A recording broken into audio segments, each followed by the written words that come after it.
Emily had been assigned to the diplomatic quarters of the Celestial Dawn for 3 months now, serving as the human liaison to the Zorinthian delegation. The massive starship hung in orbit above Earth, a symbol of first contact that had changed humanity forever. Yet despite her prestigious role, Emily found herself doing everything possible to avoid one particular being, Queen Erling of the Zorinthian Empire. It wasn't that the alien queen was hostile. Quite the opposite. Erling had shown nothing but curiosity and what appeared to be genuine interest in human culture since her arrival. She stood nearly 8 feet tall, her luminescent silver skin catching light like liquid mercury, with crystalline structures that grew from her shoulders like wings made of pure starlight. Her eyes were vast pools of violet that seemed to contain entire galaxies. And that was precisely the problem. Emily clutched her datapad closer to her chest as she hurried through the corridor, hoping to reach the observation deck before Ambassador Emily. The voice was like music played through water, resonating in frequencies that made Emily's bones vibrate pleasantly. She froze, closing her eyes in resignation before slowly turning around. Queen Erling stood in the hallway, her massive form somehow graceful despite the confined space. The crystalline structures on her body glowed softly in the dim lighting, casting rainbow patterns on the metallic walls. "Your Majesty," Emily said formally, offering a bow that protocol demanded. "You have been avoiding me," Erling stated simply. It wasn't an accusation, just an observation spoken with that melodic voice. "For 17 standard days, you have altered your route through the ship. You no longer attend the cultural exchange sessions. You send subordinates to our diplomatic meetings." Emily felt her cheeks flush. She hadn't realized the Queen had been counting. I've been very busy with. Why do you avoid me, human?" The question hung in the air between them. Emily opened her mouth, then closed it again. What could she possibly say? That she was terrified, because every time she looked at the alien queen, she felt something she shouldn't feel. That the way Erling's eyes seemed to light up when Emily entered a room made her heart race in a way that violated every professional boundary she'd ever established. "I don't know what you mean, Your Majesty," Emily said weakly. Erling moved closer, and Emily's back pressed against the cool wall. The Queen wasn't threatening, she never was, but her mere presence was overwhelming. "Your species is fascinating," Erling said softly. "You lie even when the truth would serve you better. Your biosigns betray you, Emily. Your heart rate increases when I am near. Your pupils dilate. Your skin temperature rises. These are not signs of fear. I have studied your species extensively. These are signs of attraction." Emily's eyes widened.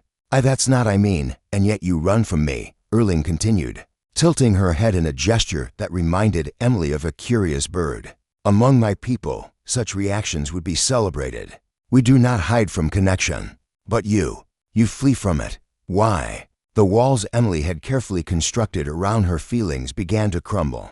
"Because it's impossible," she whispered. "You're a queen, an alien queen. I'm just a human diplomat. Our worlds, our species, everything about this is forbidden." Erling finished. "Who forbids it?" "Protocol, common sense, biology," Emily listed desperately. "We're too different." To her absolute shock, Erling laughed. The sound was like wind chimes in a thunderstorm, beautiful and wild. The crystalline structures on her shoulders flared with brilliant light, filling the corridor with dancing colors. "Different," Erling repeated, still laughing. "Oh, Emily, do you know why I came to Earth? Why I insisted on leading this delegation personally?" Emily shook her head, stunned by the Queen's reaction. Erling's massive hand reached out, stopping just inches from Emily's face. "Because in all my travels across 17 star systems, through encounters with 43 distinct species, never once have I felt what your people call love.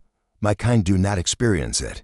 We are logical, efficient, and utterly incapable of that particular emotional bond." She paused, her violet eyes meeting Emily's. "Until I saw you on the transmission screens. Until I heard you speak at the first contact assembly. Until I felt, for the first time in my 300 years of existence, something I could not explain with logic or reason."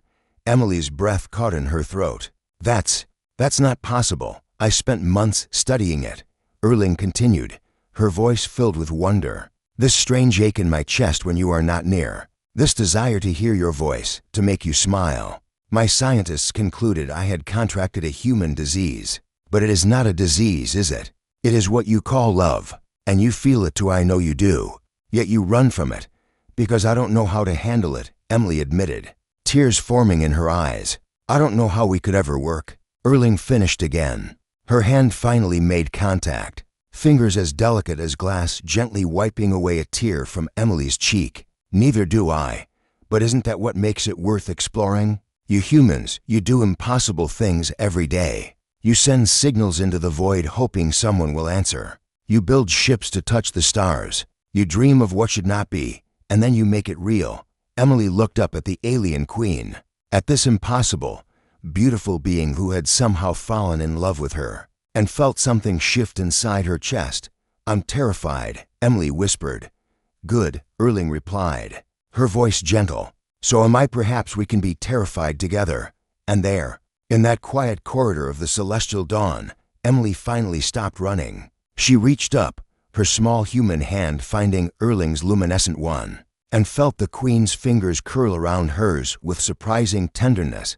Together, Emily agreed softly. Erling's crystalline structures blazed with light so bright it filled the entire corridor, a physical manifestation of joy that the alien queen had never before experienced. And Emily, for the first time in 17 days, smiled without fear.